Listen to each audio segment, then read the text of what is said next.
As the American election approaches, lots of Europeans are asking me, do you think the election is rigged? Well, as difficult as they make it for me to vote from abroad, it may as well be. Vote rigging. Even the idea of it can stop people from wanting to go and vote, like long lines, or not enough ballots, or Trump, Clinton, the illusion of choice. Now, of course, experts from every major source are saying that the threat of a rigged election is about as realistic as Donald Trump's hair. The election is rigged. It's just like the Emmys. I should have won that Emmy. Okay. And these election results, I don't know. I'll look at it at the time. I'll keep you in suspense. Why? Because suspense makes for good TV. It makes for great ratings. I may lose this election, but I'm going to win that Emmy. Okay. But Trump may have a point. I mean, it would be terrible if likely Trump voters were somehow targeted and convinced that their vote doesn't count and there's no point in showing up on election day.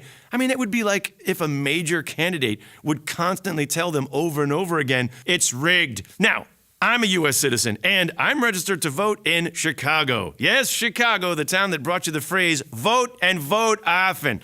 But if you're thinking that I might be trying to vote more than once, let me assure you, it's hard enough for me to vote in the first place.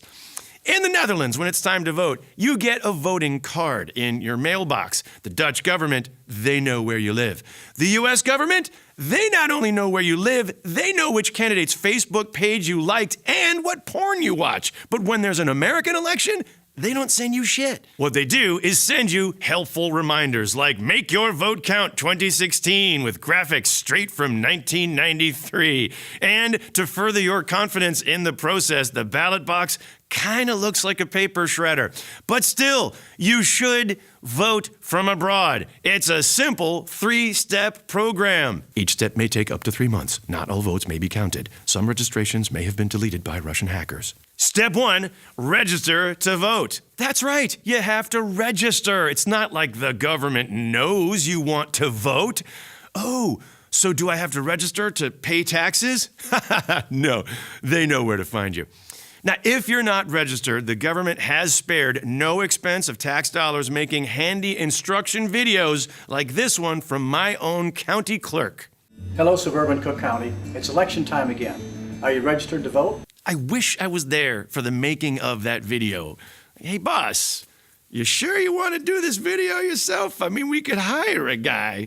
I even did a Google search for the word weirdo, and the guy we found looks more credible. Once you apply for a ballot, all you have to do is wait for the ballot. It can take time, but I am happy to say that in 2012, I successfully voted for Barack Obama in 2008. Step 2. You've got mail. This year it was mid-September when I got an email saying, welcome to the future, everything's online, follow this link. And online I got to choose president, senator, Congress, water reclamation district. Still don't know exactly what that is, but I voted one of them for the Green Party. If it's yellow, let it mellow.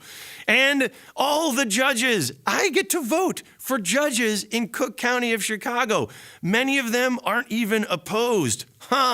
Talk about a rigged election. But you do get the chance to vote them out if they're not qualified. How do you tell if they're not qualified? Well, you have to go to a separate website of the Illinois Bar Association where you can find if they're qualified or not recommended. And there's one guy who, I don't know, probably should be not recommended, but how can you deny the judge whose name is Outlaw? Yes, Jesse Outlaw.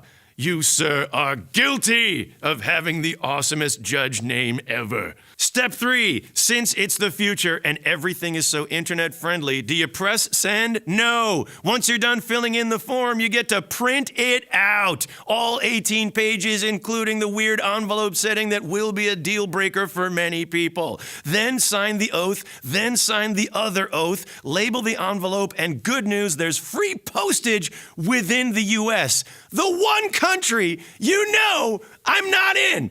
Now here's me putting my ballot in the post the same day the Chicago Cubs won the NL pennant. In the name of the Chicago Cubs, I hereby vote Hillary Clinton for President of the United States. And it turns out the joke is on me. As soon as I dropped in the envelope, I realized I forgot to check one thing. Yes, they pre-printed the address on the envelope, but they left off one thing: the country, United States of America. So I hope that the envelope does get to the U.S. in time if someone at the post office realizes what country it's supposed to go to. But likely my ballot will end up with the rest of the Trump ballots in New York City. I told you it was rigged. For United States of Europe, I'm Greg Shapiro. Newsroom, it's a newsroom. Listen to the sound of the newsroom. Anything can happen in a newsroom. News, news, news, news, news.